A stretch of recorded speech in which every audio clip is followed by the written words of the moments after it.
Hello, everybody. My name is Abdullah, and today I'm going to be presenting you my face recognition attendance and sentimental analysis system.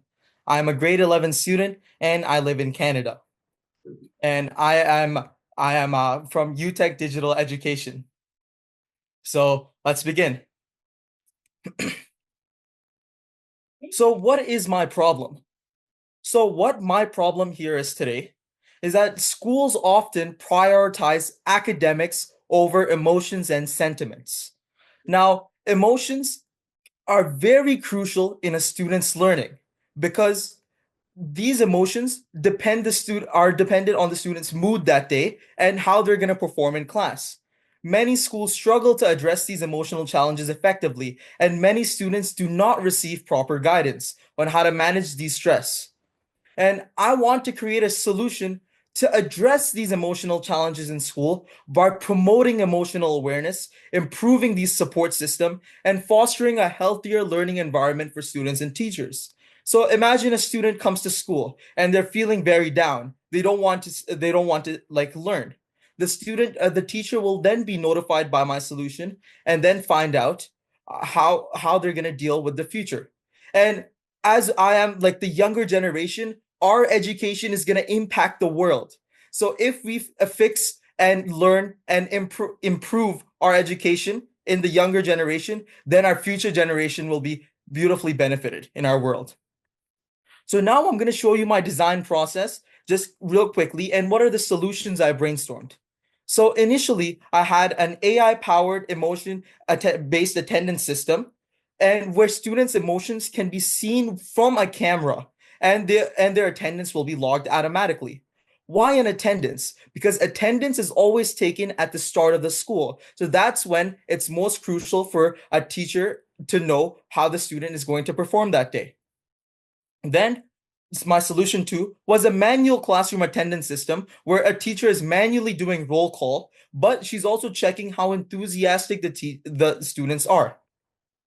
Then I tried to create a design matrix. How does a design matrix work? A design matrix grades these solutions based on criteria on accuracy, speed, data storage and analysis, and scalability. And as you can see, the first solution is exceeding in all of these criteria. It eliminates human error, there's instant detection, it stores data, and there's scalability. While the medium solution is very low because the teacher has to manually roll call each student, and the thing for emotions is not even there. Now, because I'm in high school right now, I decided to take this with my teachers and ask for their feedback in person because a mentor's opinion in my morals is always the best. So based on this, I decided to pick the first solution. And for the first solution, and here are the 3 points. The first solution, the AI powered solution that detects emotions, saves manual class time and reduces human error of saying like marking someone absent by accident or marking someone present when they're not here.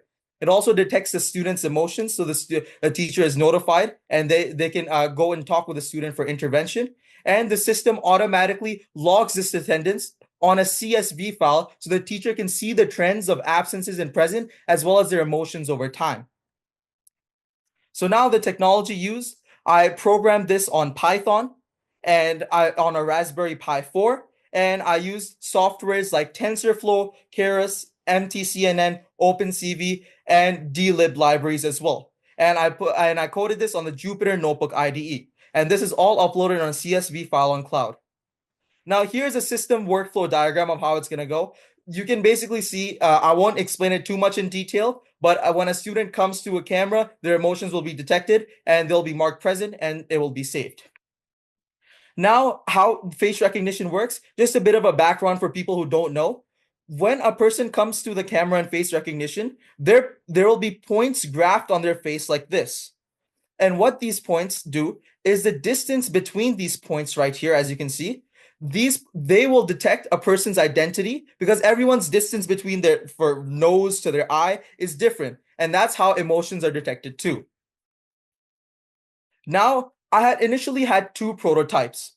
One prototype was to measure all 7 expressions. And this is how I used to do them. as you can see, I trained my data with 70,000 images from an online database of people making emotions. Now, what that does is that there's people that are making happy faces, people that are making sad faces, and I've trained my AI to make sure and identify these faces. Now, there's 7 emotions: happy, surprised, sad, fearful, angry, and disgust. And with these emotions, there was a 64% accuracy. So prototype 1 was a bit of had to be improved. It had to be reiterated. So then I took with approach 2, where my 2 positive emotions, happy and surprise, I put them together and grouped them as positive. And then my four remaining sad emotions, I grouped them all as negative. And this is how I did the emotions. Now, this is how it works. Yeah. Can you please wrap it up and like you mentioned that like one Yeah. It's right here. Now, this is how it works. There's a system right here. We just click detect student, and the facial recognition detects who you are and says what emotions you have. And then it saves your name on a CSV file over here. And my plans for the future is to use this and detect complex emotions, make an online website so all staff can access, as well as use this attendance system in schools first for gather more data. Thank you.